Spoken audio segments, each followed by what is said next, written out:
Hey, salut, c'est Major Mouvement, bienvenue dans le Health Academy, l'émission où on vous parle de sport, de bien-être, de santé et de médecine sans se prendre au sérieux. Pour l'émission du jour, nous allons parler du cerveau, avec toutes les surprises qu'il nous révèle. Sommes-nous tous HPI ou est-ce uniquement un phénomène de mode? On va parler aussi d'autisme, à la fois du diagnostic et des possibilités de traitement. Nous allons parler aussi de somatisation, quand notre cerveau nous fait croire à une douleur. Et en fait, quand tu as fait tous les examens, que tu as éliminé les pathologies, tu te rends compte que c'est de la somatisation, que c'est leur cerveau qui a réussi à faire que ça ne bouge plus en dessous. De douleurs chroniques, quand notre système de la douleur On bug. n'a rien vu à l'imagerie et on leur a dit la douleur est dans votre tête. Oui, toute la douleur est dans la tête parce que l'intégralité est dans la tête. Maintenant, ça ne veut pas dire que c'est de votre faute. Et comment notre cerveau est notre première zone érogène. C'est que sont C'est des ma zones érogènes. spécialité. Et le mieux, Ça tombe très bien. peut-être nous décrire quelles sont les zones érogènes les plus souvent citées par les personnes concernées. Et nous allons faire une expérience en live. Ta vraie main, ta D'accord. fausse main. Ok. D'accord. Ok. Et il faut que tu sois attentif à tes sensations, d'accord, que tu les intègres. Tu regardes aussi ce qui se passe en même temps, d'accord. Je tiens à vous préciser exceptionnellement cette émission. Sur la première partie, on va traiter des sujets médicaux plutôt sérieux et la deuxième partie, on va un peu lâcher les chevaux et se marrer. Donc, restez bien avec nous jusqu'au bout. Cet épisode a été rendu possible grâce à notre partenaire du jour, les laboratoires dermatologiques La Roche-Posay, une marque française prescrite par les dermatologues. La marque propose des soins dermocosmétiques destinés aux peaux sensibles. Certains produits sont recommandés et testés dès la naissance. Disponible en pharmacie et en parapharmacie, retrouvez ce partenaire de confiance dans la description avec évidemment plus de détails et le lien vers leur site internet officiel. Allez, c'est parti et bienvenue dans le Health Academy.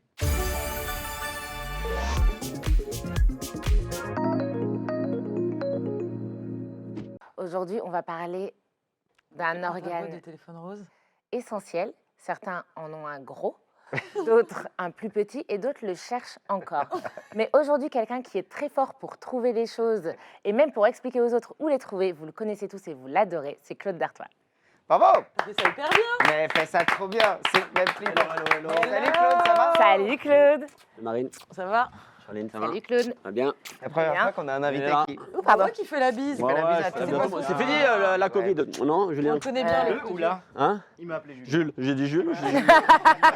Il fait la bise mais il connaît pas les Allez, prénoms. allez. Toujours là-dessus. Ça va Claude? Ça va bien et vous? Bah ça va très bien. Bah, merci de m'accueillir déjà. Bah écoute, on n'est plus dans mon émission, on est dans l'émission de Charline, c'est Charline qui a pris les... Bah oui, elle m'a annoncé. Donc, Est-ce que tu connais tout le monde autour de la table si jamais vous ne connaissez pas l'équipe de gens qui m'entourent? Marine l'orphelin, Médecin généraliste. Charline sage-femme Sage-femme. et Jules, pédiatre. pédiatre. Mais je crois qu'à la fin, il va vraiment être philosophe. Philosophe. Comment ça va Claude? Ça va très bien, écoute, tout va bien. Tu sais que je crois que tu dois être le détenteur de la personne qui est le plus apparu dans mes vidéos YouTube. C'est vrai? Non, tu rigoles. Bah, Tellement longtemps que tu m'as pas invité là. Attends, maintenant que ça y est, elle a dépassé le million, je viens pas. Non, franchement, je suis content. C'est vrai que j'ai beaucoup fait de vidéos avec toi. Ouais. Donc, on part directement sur les infos intox. Alors les amigos, jingle. Alors aujourd'hui, j'ai envie de vous poser une seule question dans ma chronique Info Intox. Je commence par toi Claude et après nos chroniqueurs vont venir fouiller un peu dans les détails. Sommes-nous tous HPI, haut potentiel intellectuel? Info ou intox? Info. Le HPI, c'est quand même un sujet. Ah, c'est un vrai sujet, hein? Un sujet à débat. Sujet à débat. Là, c'est pour ça qu'aujourd'hui, dans ce Info Intox, j'ai décidé d'avoir qu'une seule question. Mettez-moi en commentaire, hein, comme d'hab, vous savez votre réponse. D'après vous, Info Intox, sommes-nous tous HPI? Une vraie info, c'est qu'on n'a pas tous, on n'est pas tous égaux quand même au niveau du QI. On a quand même un quotient intellectuel quand même variable. Le QI, c'est une vraie info, c'est une vraie donnée, quoi. Donc moi, je dirais non, on n'est pas tous HPI. Après, il y a un petit effet de mode aussi. C'est quelque chose qu'on entend de plus en plus ces dernières années. Et on a tendance à un peu le surdiagnostiquer, à en parler un peu trop vite, sans avoir fait forcément les tests, les examens cliniques pour pouvoir parler de ça. Sur cette notion de effet de mode, en médecine, ça paraît bizarre, même l'idée d'avoir un effet de mode. Mais oui, mais c'est un sujet qui revient beaucoup depuis. Je pense qu'il y a 10 ans, on en parlait très peu de ça. En tout cas, moi, j'ai pas eu l'impression d'en entendre parler autant. Alors que là, moi, en pédiatrie, on entend beaucoup parler de ça. Les parents, assez facilement, ah oui, mais mon enfant a été diagnostiqué HPI ou À autre. partir de quel âge tes patients, les parents de tes patients disent ça? Ils peuvent en parler dès 4-5 ans parfois. Et en fait, ça va être, on demande si on pousse, c'est comment vous savez, enfin, ah bah c'est mon médecin qui m'a dit que c'était probablement ça parce il avait tel ou tel comportement.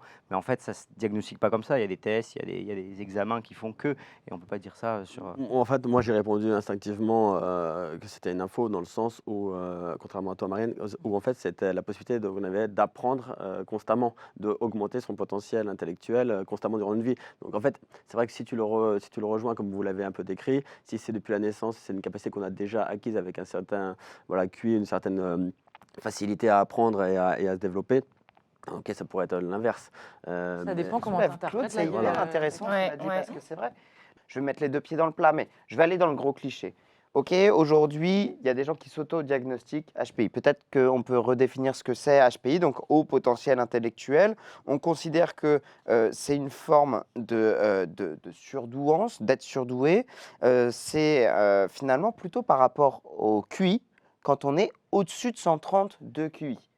Ok, ça c'est vraiment la donnée de base. Objectif. Mais finalement, tous les tests de QI ne se valent pas. Mhm. Déjà, se pose la question de la validité du test. De deux, les scores qu'on fait un test de QI ne se valent pas en fonction du moment de la journée, des tests et ainsi de suite. Mais comme dit Claude, l'intelligence, c'est quelque chose qu'on peut développer avec le temps. Et du coup, et pour finir, une fois qu'on te met une étiquette de HPI, est-ce que c'est une étiquette qui t'enferme de manière positive ou c'est une étiquette qui t'enferme de manière négative? Parce qu'on a vachement surcoté l'intelligence à l'école. Quand tu es intelligent, tu es premier de la classe, mais après se pose la question du bonheur, de l'intégration dans la société. Donc c'est pour ça que la question sommes-nous tous HPI, elle est beaucoup plus profonde que juste je suis HPI, ça va mieux, ou au contraire, je me sens pas bien dans mes pompes et je suis rejeté de la société et j'ai un quotient intellectuel élevé, je suis HPI. Du coup, et je pense que dans cet effet de mode-là, on passe à côté de toutes ces questions plus profondes. Mm. Et par exemple, on va nous mettre un petit extrait de la série HPI, alors je ne sais pas sur Audrey quelle chaîne Fleurot vous regardez, Sur avec TF1. Audrey Fleurot sur TF1 et Disney+. T'es obligé de jouer les singes savants avec la caissière. Tu sais très bien que je fais pas exprès. Je vois les chiffres apparaître en rouge au-dessus de sa tête, j'y peux rien. Et moi aussi je commence à les voir les chiffres, mais ils sont plutôt verts. C'est possible ça, d'avoir, c'est quoi, des hallucinations? C'est notre cerveau qui nous joue ça? Est-ce que tu en as déjà entendu parler ou c'est purement fictif? Alors, je pourrais pas être aussi catégorique, mais en tout cas, c'est pas comme ça qu'on le voit au quotidien. C'est pas avec des hallucinations visuelles ou avec, ça va plutôt être voilà, dans un comportement, ça va plutôt être dans des réactions, mais pas forcément comme ça sur j'ai vu un chiffre apparaître ou autre. En tout cas, moi, j'ai jamais vu. Après, Là, je pense que ce Stigmatisé. qu'elle mentionne, c'est la mémoire des chiffres. Elle doit avoir une mémoire très puissante. Voilà, elle a vu une fois cette combinaison de chiffres et elle dit je la vois au-dessus de sa tête. Bon, c'est de la fiction.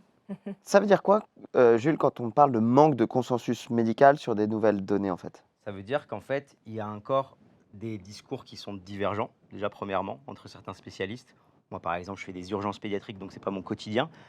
Lorsqu'on va avoir des types de problèmes TDAH, HPI, on va plutôt discuter avec des neuropédiatres qui vont avoir plus de tests précis et qui vont pouvoir faire des diagnostics plus précis et qui vont pouvoir surtout proposer des accompagnements. Et c'est ça qui est le plus important dans ces cas-là. C'est pas juste prendre une étiquette et dire je suis ça ou ça, c'est avoir un vrai diagnostic pour se faire accompagner par les meilleurs spécialistes et pas juste se balader partout avec son étiquette, quoi. Je suis complètement d'accord avec toi. En fait, c'est toujours la problématique qui se pose, je trouve, quand on pose des mots, quand on pose des diagnostics. On peut le voir parfois dans d'autres pathologies, où parfois l'étiquette en elle-même, elle prend plus de place que ce que ça veut dire derrière, la prise en charge qu'il y a derrière.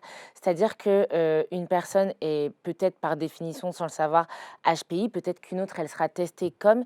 Et en fait, ce qui compte, pour certaines personnes, ça va peut-être être rassurant d'avoir un mot sur des choses qu'elles ressentent, qu'elles vivent, qu'elles ne comprennent pas. Mais je trouve que ce que ça pousse à se dire, surtout, c'est hyper bateau ce que je vais dire, mais c'est qu'il y a différentes formes d'intelligence.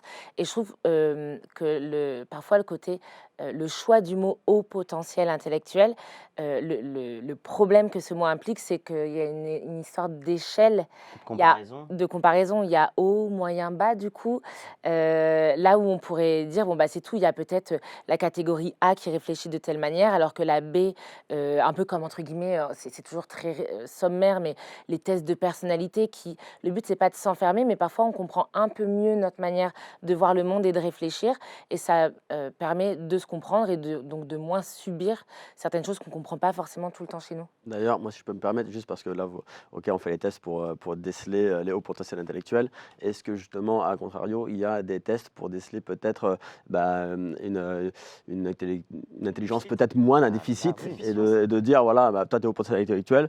Par contre, là, il y a un retard par rapport à une norme d'âge. Et donc, est-ce qu'il y a des tests pour ça?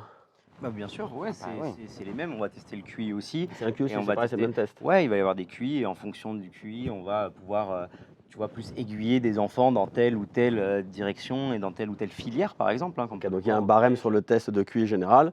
Et si vraiment tu arrives à répondre à aucune question ou tu n'as pas de logique, ou peut-être que sur ce test-là, tu n'as pas de logique, ça veut dire qu'automatiquement, on va te classer, toi, tu es en retard par En rapport à vrai, la Claude, norme. regarde, tu le vois bien quand tu déposes tes enfants à l'école. Ton deuxième à quel âge? Il a 4 ans. Voilà, moi, le mien, il va avoir 5 ans là.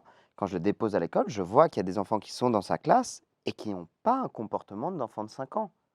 Qui sont, tu sens que, typiquement sur la photo de classe, tu sais, il est en grande section de maternelle et tu vois, il y en a qui sourient, qui ont compris, ils sont sur une photo de classe et il y en a, ils ont encore des regards et des attitudes d'enfants de 2 à 3 ans. Ouais, Donc mais ça, c'est des signes de, OK, est-ce que, il y a un retard? D'où vient ce retard? Est-ce que, on peut le dire, hein, une exposition énorme aux écrans qui fait qu'il a perdu des codes sociaux? Est-ce qu'il y a un problème, à la maison? Est-ce que c'est un problème de développement, Le développement ne se fait pas à la même vitesse chez tous c'est les ça, enfants, en fait. ça c'est sûr. est-ce que c'est ça, la pathologique de ou est-ce que base, en c'est vrai. normal? Donc en fait, ça pour le coup, il y a plus de consensus et c'est un suivi qu'on sait mieux faire. Peut-être que c'est toujours une question de normes. Si jamais en fait on sait bien identifier et aiguiller ceux qui sont moins développés intellectuellement et qu'on commence juste à se poser la question ceux qui le sont plus, mais dans les deux cas, finalement, aujourd'hui, notre monde, il est plutôt fait pour ceux qui sont normés, qui sont dans la norme. Et quelque part, c'est plutôt logique. C'est pareil pour tout un tas de caractéristiques. Peut-être aujourd'hui, ce qu'on peut dire, évidemment, c'est que ce sont des sujets qui sont plus complexes qu'un autodiagnostic qu'on a vu sur un post Facebook, probablement plus complexes que j'ai fait une émission de télé et il y a eu un test de QI et finalement, il s'avère que ceci, que cela. Je pense que c'est plutôt une invitation à se dire, tiens, si jamais je me sens pas bien aujourd'hui dans ma vie et que je sens qu'il y a une différence, probablement qu'il vaut mieux en parler à un professionnel de santé pour aller consulter, ou alors si jamais je vois que mon enfant a ça, et de se dire qu'une étiquette ne nous définit pas. Sur des questionnaires de qualité de vie, de manière assez paradoxale, parce que c'est peut-être ça aussi parfois qu'on échappe un peu au débat, au-delà de l'intégration dans la société, c'est celui du bonheur. Et de manière assez paradoxale, là où on a tous érigé l'intelligence comme étant un accès au bonheur, on se rend compte que les gens qui sont plus intelligents sont paradoxalement moins heureux. Claude, tu dois donc être très heureux. Alors, Très heureux. Et ça me rend Bien très dans heureux. l'émission. Jules, Ouais. place à ta chronique. C'est parti. C'est censé être une impro ou pas? Alors, c'est Parce que censé être une normalement, improbable, mais finalement, comme on est un sujet qui est plutôt sérieux, on va parler de l'autisme. Alors, vous le savez, d'habitude, quand c'est des chroniques, on aime bien mettre des gages à nos chroniqueurs. Là, on se dit par le respect de la pathologie, on ne voulait pas tourner ça en dérision. Tout à fait. Claude, est-ce que tu sais ce que c'est que l'autisme et surtout, est-ce que tu dirais que l'autisme est défini comme une maladie ou pas? L'autisme, alors j'ai déjà vu des enfants atteints d'autisme. C'est un genre de mutisme où l'enfant est j'ai envie de dire, dans sa bulle et n'est pas réceptif, par exemple, à nos interactions à nous. Je le caractériserais comme une personne plus fragile, qui ne comprend pas forcément dans le monde dans lequel il évolue, ou qui a peut-être un retard, Alors, si c'est diagnostiqué comme ça, C'est hyper intéressant ce que tu dis parce que justement, tu as, je pense, dans la tête une idée précise. alors que c'est... Et en fait, l'autisme, déjà, on ne parle pas trop de maladie, on parle plutôt de handicap. Ok.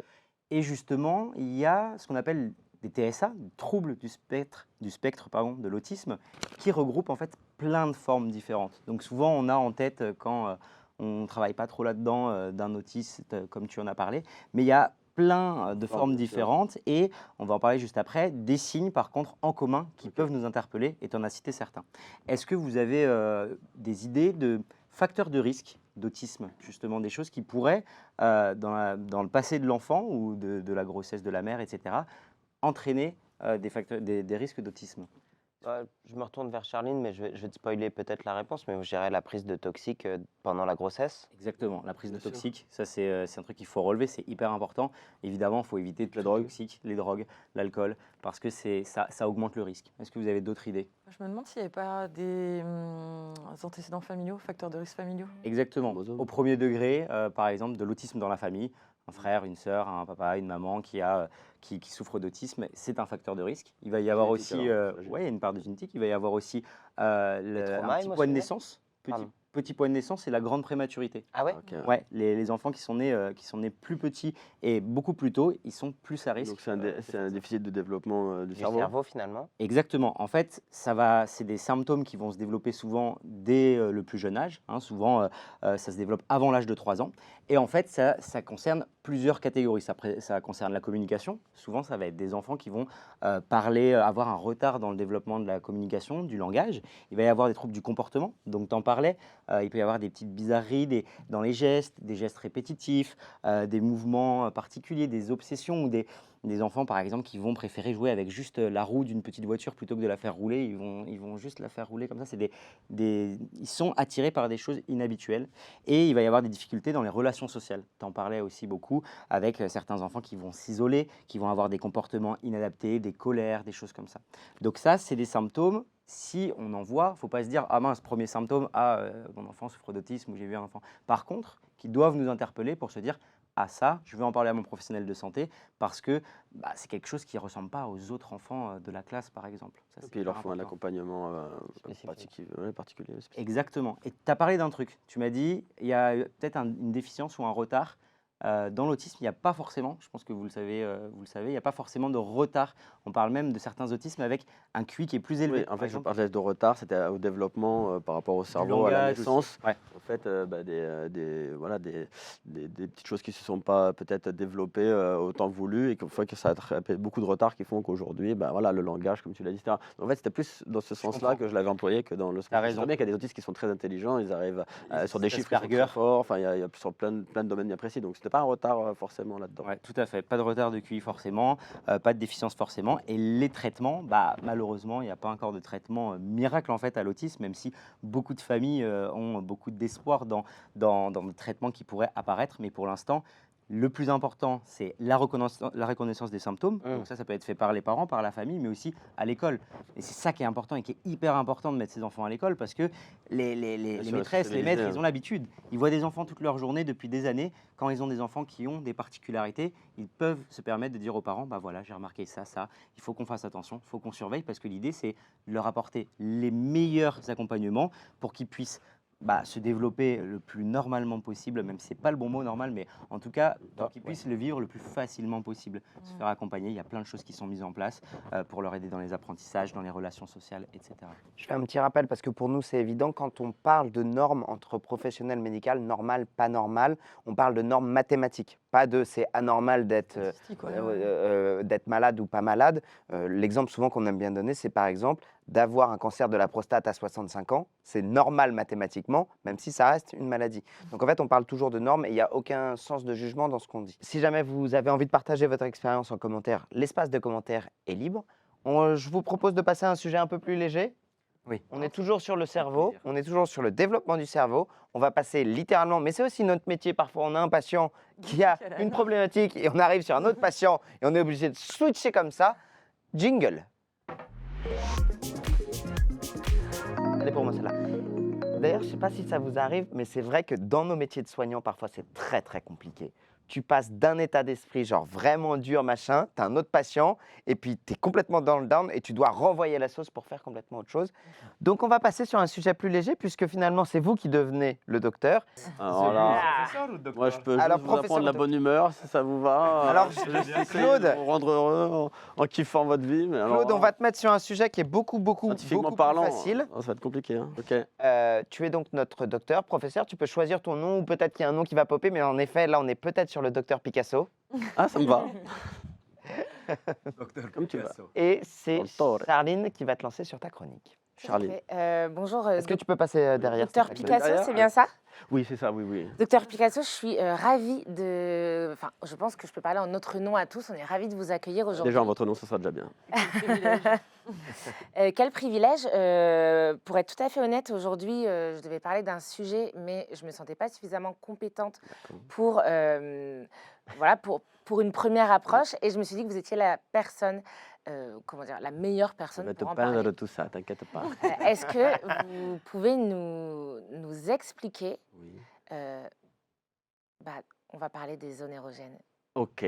Ce que sont C'est des ma zones érogènes. spécialité. Et le Ça mieux, tombe très bien. comme effectivement vous êtes doué dans l'espace, eh bien il va s'afficher ici Oui. un corps Oui.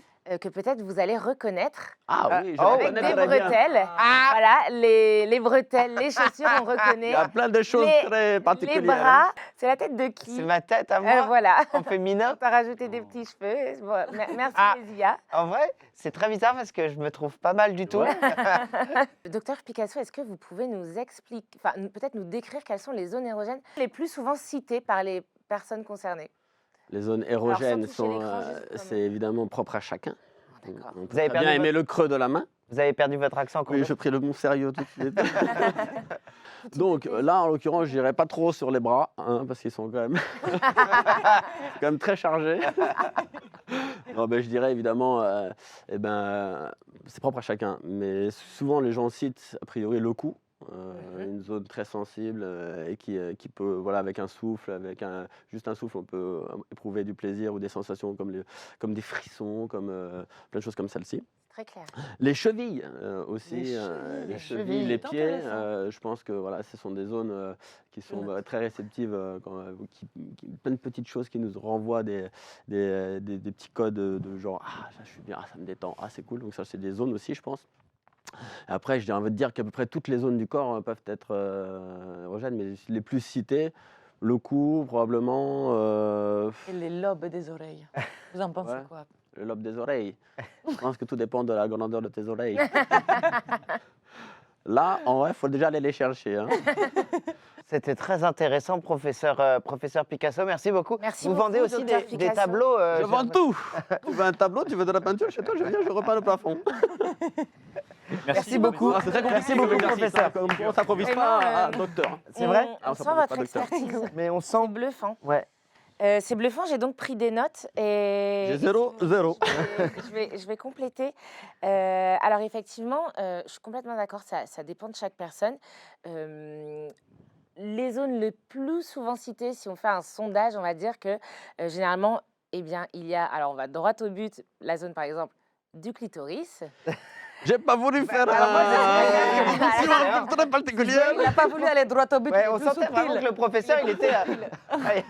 Alors, on va prendre les poignets, les chevilles et le haut. le des front. cheveux. Le fond, J'étais c'est à vraiment l'opposé. bien. Voilà. Alors que les gens disent, ouais, directement Voilà, au clito. voilà, directement. Donc le clitoris, eh ben, ça va de pair le vagin. On va avoir également au niveau de la poitrine, tu l'as dit, de la bouche, de la nuque, des oreilles. De la nuque. Et effectivement, les mains, les pieds sont cités et également les genoux. Les Les genoux. Tout à fait. Les Vous n'avez pas envie de genoux. vous caresser le genou comme ça? Non, non. Alors, mais par contre, je suis complètement d'accord sur la nuance de tout le corps pour être une zone érogène. Pourquoi on les cite? C'est plutôt pour ouvrir la discussion dessus. Je vais parler principalement, encore une fois, du plaisir féminin. Pendant longtemps, en fait, on n'a pas abordé ce sujet. La sexualité était quand même beaucoup tournée vers le plaisir de l'autre, le plaisir dit masculin. Et en fait, aujourd'hui, clairement, il y a beaucoup de femmes qui disent « Ok, c'est bien beau d'avoir donné, maintenant je veux bien recevoir également ». Et alors que on a tendance à tout le temps se dire « Oui, mais ce que les femmes aiment, c'est le romantisme, les trucs, les machins. » Oui, mais en fait, de temps en temps, d'être assez pragmatique et précis sur des zones, bah, ça peut fonctionner tout simplement. Pour information, selon un sondage de 2019, selon vous, quel est le pourcentage de Françaises de moins de 30 ans qui ne connaissent pas leur propre zone érogène? Donc, les zones où elles pourraient guider leur partenaire pour dire franchement, si tu me touches là, ça me Qui ne connaissent procure pas beaucoup de plaisir. Très Qui ne haut. connaissent pas. Ça doit être très haut, ça, c'est 80%. Moi, je dirais 30-40%. Ah ouais, Ok. ouais. Ah, moi, je vais... 35, ouais. ah non, moi je dirais au moins Ouais, 80. plus. Ouais, plus. On est à 40%. Après, c'est intéressant de se dire quand même que c'est un sondage qui date de 2019 et que les moins de 30 ans de 2019 ne sont pas les moins de 30 ans De 2023. Oui, ou j'allais dire même Mm. de 2000. Nous, On a tendance à se dire qu'avant 30 ans, peut-être qu'il y a plein de choses qu'on n'a pas découvertes dans la sexualité, etc. On parle quand même de personnes en 2019, on parlait de plus en plus de plaisir féminin, on savait à quoi ressemblait le clitoris, c'est quand même pas la même chose, c'est ce que je veux dire. Euh, mais voilà, comme ça dépend de chaque personne, en fait, le plus important, c'est dans une relation de discuter avec l'autre, effectivement, d'essayer de voir par soi-même ce qu'on apprécie et de voir le corps humain comme une page blanche et d'essayer de se dire, bah, est-ce que là, c'est agréable, pas agréable, et d'oser se dire, en fait, pour... Ça vous parle la page blanche, docteur? Est-ce que, je pose Ah la ouais. question, est-ce que vous avez la même sexualité aujourd'hui? Jules, t'as quel âge? 29. 19. T'as quel âge? On a le même? 43, 43. T'as 43 piges? Ouais, 40. Mais non. 44, pardon, je trouve. En plus, j'en oublie, tu vois. 44. 44, 36. 32. 30. Est-ce que vous avez la même sexualité aujourd'hui entre 30 et 40 qu'à 20 ans? Non. Bah non, elle évolue de toute façon. T'évolues avec tes partenaires, t'évolues avec ton expérience, t'évolues toute la. Rien à voir. Jules n'a pas fait l'amour encore. Moi, J'allais dire j'ai ça. fait à 26, donc du coup, je sais pas. Donc malgré tout, donc j'ai parlé des zones érogènes, mais même si j'ai cité en premier le vagin, le clitoris, c'est aussi important, et là je refais un peu en arrière par rapport à ce que j'ai dit, de se rappeler que tout ne se joue pas qu'entre les jambes. En fait, parfois, il y a un peu ce truc au début d'une relation, je sais pas, peut-être que certaines l'ont déjà vécu, ce temps où, ça y est, limite on passe de on s'embrasse à boum, entre les jambes, ce qui peut être peut-être manquer un petit peu de temps. Et rappeler, et tu l'as très bien dit, Claude, tu as parlé de, par exemple, juste souffler, caresser, et c'est exactement, enfin voilà, de toute façon, Expérience. Le plus âgé d'entre nous. j'ai appelé Docteur Beaucoup de choses à Picasso vous apprendre. exactement pour ça. Finalement, qui suis-je pour confirmer vos dires? Et aussi tout ça pour dire que, donc on parle souvent du vagin, du clitoris, tout ça c'est souvent pour parler de sexualité, pardon, très pénétrocentrée. Et parfois on emploie le terme de préliminaire comme si c'était ce qui préparait au truc le plus important du rapport, mais on le dira jamais assez. En fait, un rapport, le but, c'est d'être plutôt dans l'échange et pas juste dans la performance. Je vais aller là, toucher le bon endroit directement.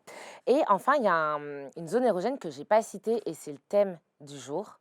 Le cerveau. J'allais dire le crâne, le cuir chevelu, moi. Mais non, ça fait. Le cuir chevelu aussi. C'est ce qui amène au cerveau un peu les sensations aussi, non, le cuir chevelu? Non, c'est la stimulation du cerveau. Ok. Plutôt dans le sens que Ton imaginaire, peut-être plutôt, tes l'imaginaire, mais également Le mot.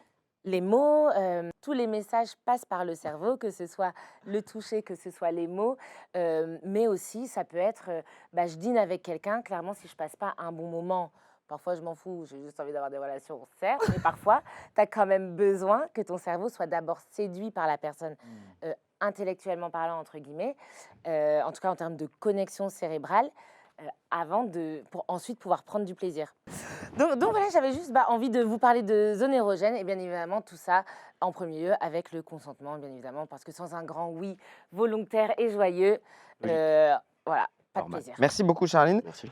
Quelle est un peu ton actualité, mon petit Claude, en ce moment? Eh ben, mon actualité en ce moment, déjà en ce début d'année, je fais encore de la promo, c'est pour ça que je suis là, de mon livre qui est sorti fin d'année dernière. Montre-nous. Que tu as bien lu évidemment et que tu as beaucoup Que aimé. j'ai kiffé, hein. j'ai adoré Hein. les dessins, j'ai adoré les graphismes. J'ai Voilà. retrouvé. C'est un ami en plus qui est artiste, qui s'appelle Néron, qui a fait toute la mise en page des dessins. Donc voilà, vous avez un petit peu, ça fait un peu une touche un peu œuvre d'art. dynamique, c'est en un peu fait. cool d'avoir un bel objet. Et donc il y a ce livre qui est sorti fin l'année dernière, donc je suis très fier et très content, qui était une belle aventure. C'était une aventure complète d'écrire un livre. J'ai tourné et c'est diffusé en ce moment sur Netflix, la plateforme, un jeu d'aventure et de stratégie. C'était une très belle expérience, ouais. C'était stressant parce que c'est Eh oui. un nouveau milieu, c'est un vrai métier, il faut de l'engagement pareil. Et voilà, on ne regarde que ce qu'on ne tente pas. Donc, Et le sujet, tu c'était- faisais déjà des jeux de stratégie toi avant ou pas du tout? T'es arrivé dans un truc. Non, mais en vrai, c'est un jeu de stratégie. Donc, on met les personnes voilà, au défi de se débrouiller uniquement en utilisant de la stratégie et pas forcément leur capacité physique ou autre à s'en sortir et à voir qui est le plus malin. Et donc, non, c'est plutôt cool. Je souhaite que tu le regardes et que tu me dises ce qui se passe. Évidemment, Claudia. Soirée Netflix. Sur Netflix, soirée Netflix. Ah, je suis sûre que ça doit trop bien t'aller, ce rôle d'animateur. Ah bah, merci, Charles. Et puis après, le sport, plein de choses. Le marathon pour tous 2024, là, qui va arriver au mois Qui d'août. sera là au marathon 2024? Moi, je sais pas. Allez, là. Allez, levez la main. Ah ouais. Il n'y a pas que le 42, il y a le 10 km pour C'est ceux vrai qui ne que se sentent pas de faire le marathon. C'est pas par rapport au marathon, c'est par rapport à la date, je vous avoue. Alors moi, je vais t'avouer, J'avoue. true story. Il s'est passé un truc assez dingue. Moi, pareil, la date, c'est genre au milieu du 8 août. Ouais. Ouais, en plein milieu de l'été. En plein milieu de l'été. Et moi, je me dis, bah, c'est le moment où j'ai envie d'être en vacances avec les enfants et tout. Et je vais au match de l'inauguration de la Coupe du Monde France All Black. Et il y avait plein de monde. Et là, je croise un mec qui me dit, ah, mais il y a Guillaume qui est là. Guillaume quoi? Et il me dit, bah, Guillaume. Et là, je vois un type au bar qui se retourne. Et sur qui je tombe? Mon frère. Incroyable. Et je suis, what? Eh ben, on était ensemble, je suis con. Je suis en train de me dire, je connais cette histoire. Je la connais vachement bien. Et là, je me trouve mon frère. Je sais pas, ça fait tellement bizarre. Toi, t'as des frères et sœurs ou pas? Ouais, une sœur. Ouais, une sœur, 2 frères. Tu voulais peut-être pas savoir, mais Toi, t'as une sœur et un frère, et toi, t'as Yes. une sœur. Ça fait pas trop bizarre quand tu croises Ah ton ouais. frère ou ta sœur à un moment Hallucinant. donné où t'es pas censé le croiser? Moi, j'adore ma sœur. J'ai passé. Et donc là, je me tombe sur mon frère. Je dis, oh putain, qu'est-ce que tu fais là? Trop content. On s'enlace, machin et tout. Et Marine discute et je sais plus comment le sujet du marathon pour tous arrive. Et moi, je lui dis, non, mais ça tombe pendant les vacances, j'ai envie de partir avec les enfants. Et Guillaume, il m'a regardé. Et je sais pas, vous, vos frères et vos sœurs, si parfois ils te disent un truc, ça te fait switcher. Il te switcher. Et Guillaume, il m'a regardé, il m'a dit, mais Greg, mais t'es un énorme blaireau. Tout le monde va y aller à ce marathon, ça va être énorme. Tu vas courir sur le même marathon que les athlètes et tout, faut que tu y ailles, t'es vraiment un énorme blaireau. Bon, bah d'accord, je vais venir. Tu t'es inscrit? C'était ta Du coup, je me manière suis inscrit. subtile de me dire que j'étais un blaireau. Ouais. Non, mais Charline, il n'y aura pas que le 42 km, évidemment. Tu auras J'aime les les 30 kilomètres marathons. aussi. Mais oui. Ah, mais en fait, c'est Je l'opportunité, t'entraîne c'est pour vrai. ton marathon, je déconne. Les Jeux Olympiques, ça arrive qu'une Non, mais je fois. suis S'il y a un d'accord, marathon je à suis courir, j'avoue, ce serait celui-ci. Donc, Ouais, ça va être un truc de c'est- fou. Oui, ça va être incroyable en T'as fin de besoin d'une journée. invite, Marine, elle connaît tout le monde. Hein. Ça marche. Tout de suite, la suite.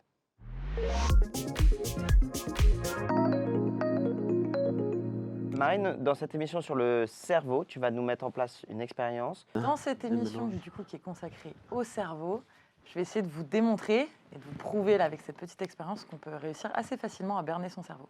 Et après vous expliquer pourquoi, comment. Très bien. Trop bien. Moi, j'ai hâte. C'est la première vraie expérience qu'on fait parce que celle-ci, elle a été vraiment. Ouais, elle est très cool. Ok. Très très cool. Claude, tu vas être notre Cobaye. cobaye. Du coup, Claude, comme tu peux le voir, on est dans une petite installation particulière. D'accord? Il faut bien que tu regardes ce qui se passe autour de toi et que tu sois connecté avec tes sens. D'accord, connecté avec mes sens, ok. D'accord? Cette expérience, c'est une véritable expérience, pas nous qui l'avons inventée, hein, c'est vraiment des chercheurs qui l'ont mise en place pour démontrer qu'on est capable de berner un petit peu le cerveau, de le tromper complètement. Ok?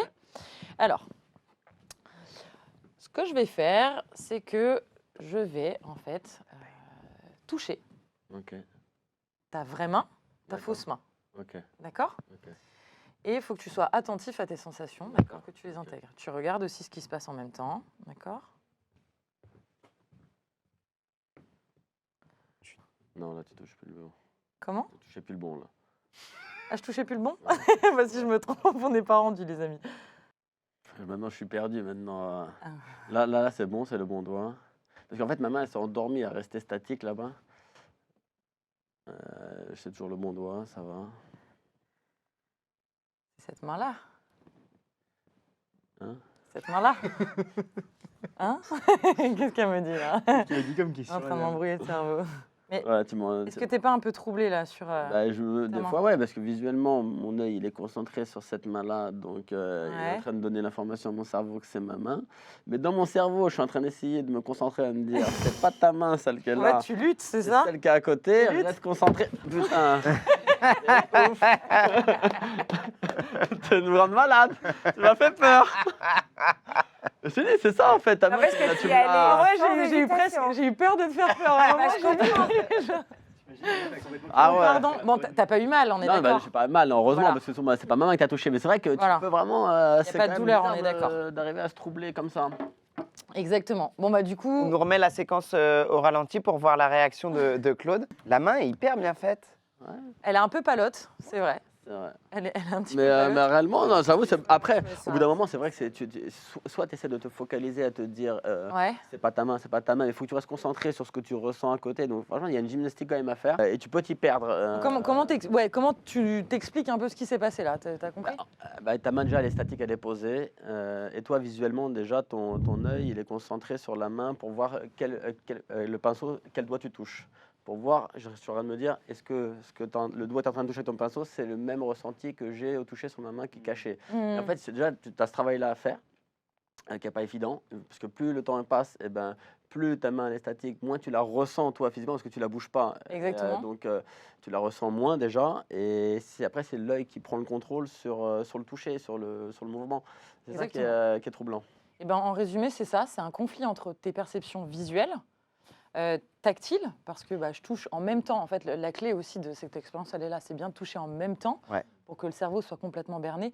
Et la proprioception, c'est la capacité qu'on a, nous, chacun, de connaître en fait la position de notre corps. Donc toi, effectivement, tu sais que ton bras, il est posé comme ça, mais tu vois, à quelques centimètres près, en fait, tu arrives à être berné par la fausse main. Donc voilà, c'est un petit peu complexe si on rentre dans le détail, mais en gros, c'est l'idée. Par contre, il n'y a pas de douleur effective, parce qu'effectivement, quand il y a un coup de marteau, ton cerveau ne va pas te dire qu'il a mal, quoi. La douleur, c'est vraiment créé par les nerfs de la douleur spécifique qui vont être abîmés par le coup. Parce que nous, c'est quelque chose qu'on utilise pour le coup en tant que kiné quand le cerveau peut apprendre la douleur, justement. Il a été habitué tellement de fois à des messages douloureux que parfois il peut développer de la douleur sans stimuli de ces nerfs qu'on appelle nociceptifs au niveau des tissus. C'est vraiment le cerveau qui directement la Exactement, mais c'est dans d'autres cas un peu plus particuliers de douleur chronique. douleur chronique, exactement. Et Alors, quand tu as eu une douleur qui t'a fait mal pendant très longtemps, Oui. qu'elle est finie, mais que pendant un long moment, tu as encore, dès que tu as l'impression que tu ressens un truc, et Oui. que, donc ton cerveau, tu te focalises sur l'endroit où tu avais ta douleur, et en fait, tu Exactement. n'as pas de douleur, mais Oui. tu te la crées en fait. Les signaux de douleur Voilà. sont brouillés et peuvent être plus intenses que ce qu'ils ne sont réellement Sur les par os, c'est les l'interprétation blessures, du cerveau. C'est ça, en fait, où ton cerveau, il va aller chercher à analyser justement en fait, des éléments qu'il connaît. Donc là, typiquement, imagine, tu as été traumatisé par ce coup de marteau. Et ben, il peut très bien associer littéralement le pinceau qui est normalement agréable et tu vas le ressentir comme un coup de marteau parce qu'il a associé le pinceau au coup de marteau. Là, c'est schématisé, j'exagère. Je suis désolé si je spoil la suite, peut-être. Non, tu spoiles pas, mais c'est le sujet global en fait là de la chronique, c'est de parler justement du lien entre sensation, donc perception, sens et imagination. Est-ce que le cerveau est capable Mais de créer, d'interpréter? moi, je le parle dans mon livre, j'en profite parce que je fais la promo de mon livre quand même, ici, dans ton émission. Mais dans mon livre, je le dis qu'en fait, la douleur, c'est aussi le pouvoir de l'accepter. Et déjà, quand tu acceptes la douleur, déjà, tu la supportes beaucoup mieux. Oui. Et tu l'appréhendes différemment et tu la comprends différemment. Et souvent, moi je parle dans les exemples quand tu cours, quand tu fais du trail, tu passes par des effets où au début physiquement tu es bien, tu es frais, tout va bien, et à un moment donné tu as des douleurs qui commencent à arriver de partout parce que tu commences à être fatigué. Et ces douleurs-là, en fait, si tu t'attardes sur elles, tu vas les accroître et vont pouvoir avoir un frein sur ta performance ou ton envie d'aller plus loin. Et c'est ce qui pousse souvent les gens à abandonner. Alors que tu as des petites douleurs qui sont passagères. Si tu les acceptes et tu les passes pendant un certain nombre de minutes, au bout d'un moment, elles vont disparaître et tu seras focalisé sur autre chose. Parce qu'en fait, justement, c'est si tu t'arrêtes trop avec ton cerveau à écouter ta propre douleur, et tu vas, à un moment donné, elle va te sentir insupportable et tu vas t'arrêter. Tu détournes ton attention. Alors tu détournes ton attention de ta douleur. en acceptant d'avoir mal. Donc, c'est une petite parenthèse. Non, mais c'est complètement très vrai, c'est ce qu'on a dans la littérature, c'est ce qu'on retrouve chez les populations d'ultra-trailers, sur ces populations qui font du sport à très haut niveau. En fait, ils ont eu une désensibilisation de la douleur. C'est-à-dire qu'en fait, plus ils ont appris à faire la différence entre un inconfort et une douleur qui va s'aggraver à l'effort, c'est pas pareil, par exemple, d'avoir une douleur articulaire quand tu cours 20 km et tu la connais, tu la sais, et tu sais qu'au bout du 27e, elle va partir, versus, en fait, c'est une douleur qui augmente, puis augmente, puis augmente, et tu sais qu'en fait, au 35, tu vas devoir t'arrêter. Ce qu'on retrouve aussi chez les femmes après l'accouchement, qui est, en fait, le cerveau réapprend la douleur, là où elles pensent qu'elles jamais elles en seront capables, finalement, une fois que ton cerveau il apprend qu'il est capable d'aller au-delà, ça marche. Et ce qu'on retrouve aussi, et c'est ce que je voulais dire tout à l'heure, chez les lombalgiques chroniques. On sait aujourd'hui, chez les gens qui ont peur de se pencher en avant, sont aussi ceux qui se penchent le moins en avant. Parce qu'en fait, ils ont enregistré que se pencher en avant était générateur de douleur de dos. Et du coup, à chaque fois qu'ils vont avoir besoin de le faire, boum, le cerveau va envoyer un message douloureux. Et nous, ça fait partie de notre job en tant que kiné, justement d'identifier un maximum ce qu'ils sont capables, pas capables de faire, de s'assurer qu'en fait, le corps va bien, qu'il n'y a pas une discopathie gravissime qui fait que la flexion devient vraiment impossible. Et dans la répétition du mouvement, en fait, ce qu'on appelle, c'est de la désensibilisation. On désapprend le cerveau à arrêter d'envoyer des messages de douleur pour regagner en fonction. Et ça, c'est passionnant parce que tu as des gens qui arrivent en début de séance et qui te disent ah non, mais ça, je ne peux pas le faire, ça me fait vraiment trop mal. Et à la fin, ils sont là et tu leur mets du poids, ils disent oh putain, c'est ouf. Donc en fait, c'est de comprendre que la douleur ne répond pas toujours uniquement à la biomécanique. Et ça, c'est absolument génial. Justement, je voulais vous parler de troubles somatoformes. Vous savez ce que ça veut dire? Vous connaissez un petit peu? Moi, Jules connaît, mais... Somato, je ne sais pas Somatoforme. d'où ça vient. Ou somatisation. Oui. On Oui. entend Ah bon, parfois plus parler de ce mot-là. En fait, dans les troubles somatoformes, il y a plusieurs entités et il y a la somatisation. C'est le fait en fait d'avoir des symptômes physiques, vraiment ressentis, gênants, invalidants, voire parfois des messages douloureux par le patient, alors qu'en fait, il n'y a pas de cause physique organique au niveau du corps et c'est plutôt des messages qui proviennent du cerveau et qui vont provoquer ce genre de symptômes. Donc ça peut être plein de symptômes complètement différents et qui sont du coup disproportionnés. D'ailleurs, je ne sais pas si ça vous l'a fait, vous, quand vous étiez étudiant, quand on a un cours sur une pathologie. Alors moi, je me rappelle, j'ai eu la sclérose en plaques, j'ai eu de la polyarthrite rhumatoïde, j'ai eu de l'arthrose de genou. Quand on avait un cours sur une pathologie, on te décrit tous les symptômes et à la fin, tu te dis putain, mais en fait, c'est ce que j'ai. Bah, typiquement en dermato. En dermato, hyper classique, on te parle de la gale, d'eczéma, de ce qui gratte, et puis bah, là, tu as envie de te gratter Ne partout. serait-ce que des potes qui disent mes enfants ont des poux.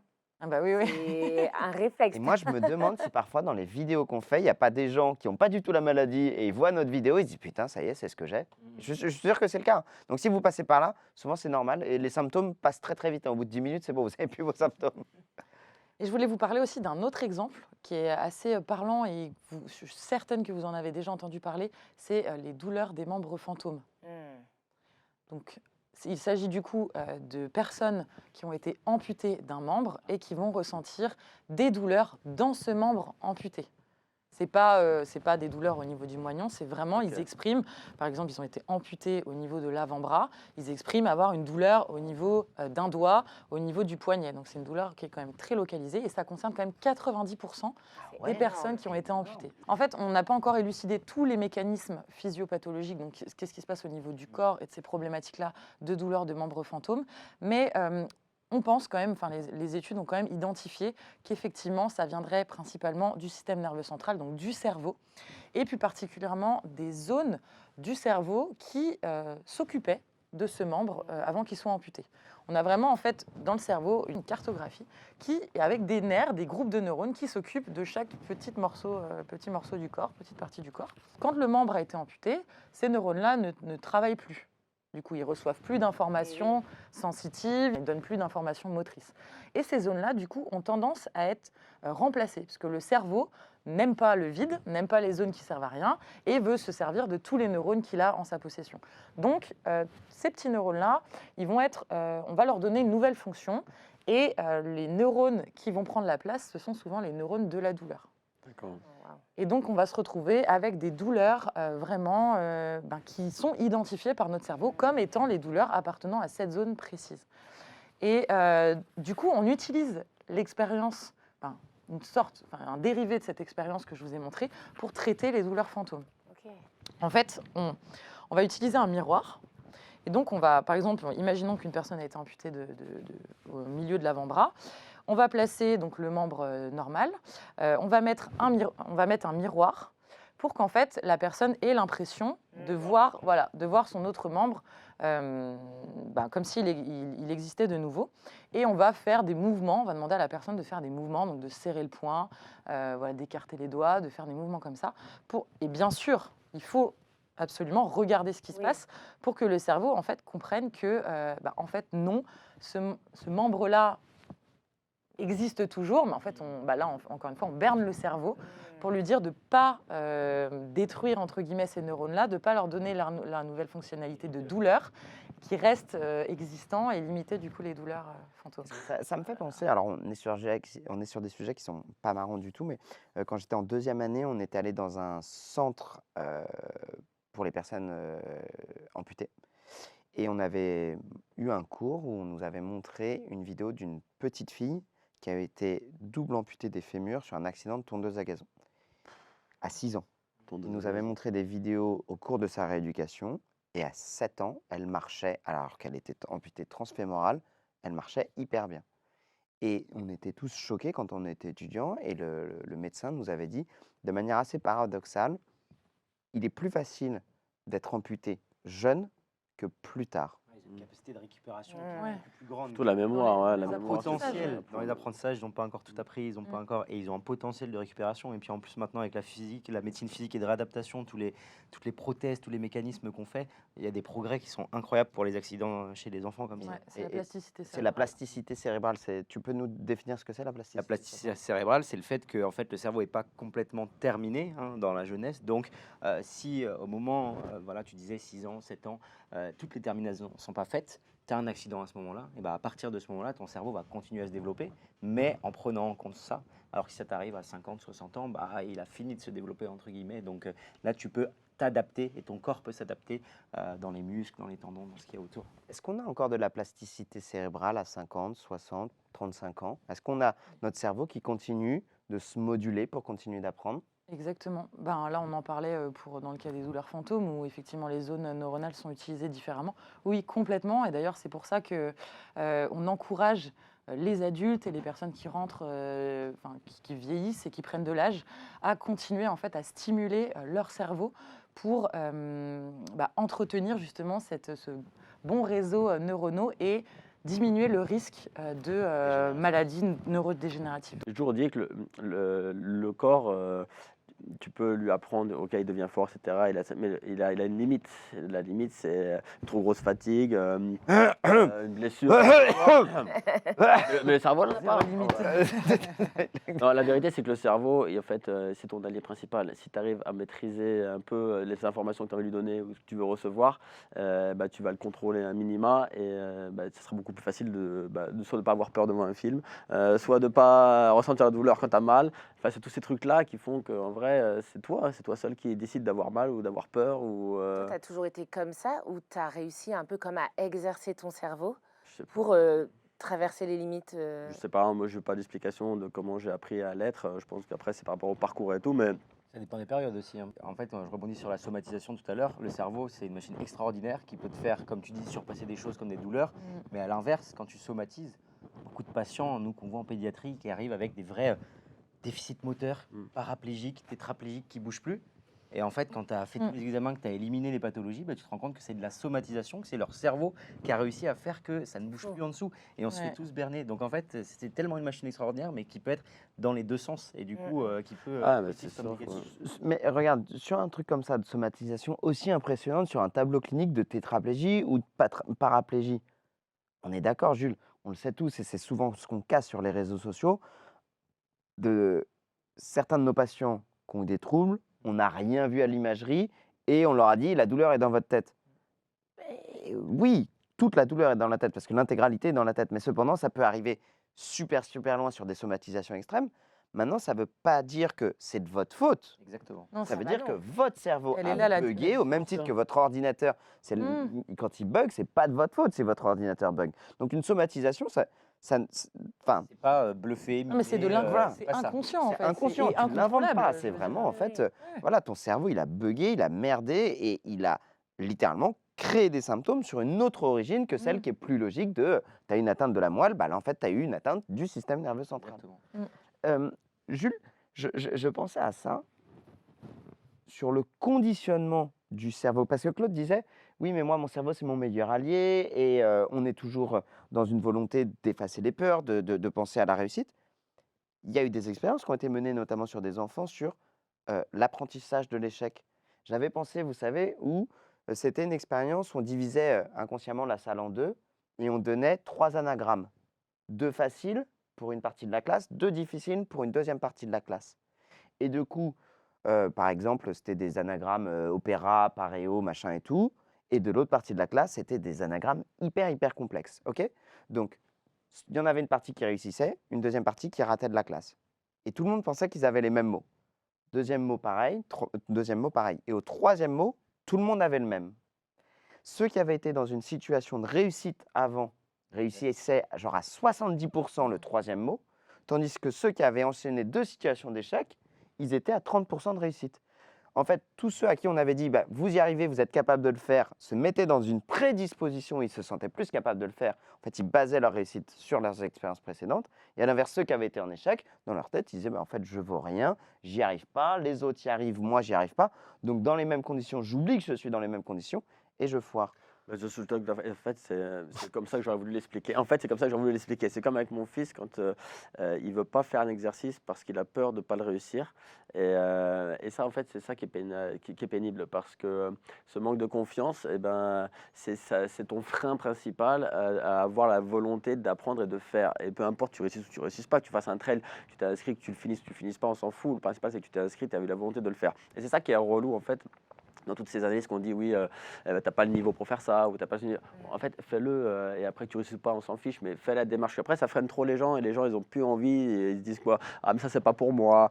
Tout est pour tout le monde et il n'y a pas à la limite de case de se dire t'en es pas capable ou t'es capable. La confiance fait toute la différence. La confiance, fait la Je devais le différence. placer au début. On va C'est trop tard, C'est placé Charline. à la Je vous fin. propose de finir sur ça, les amis.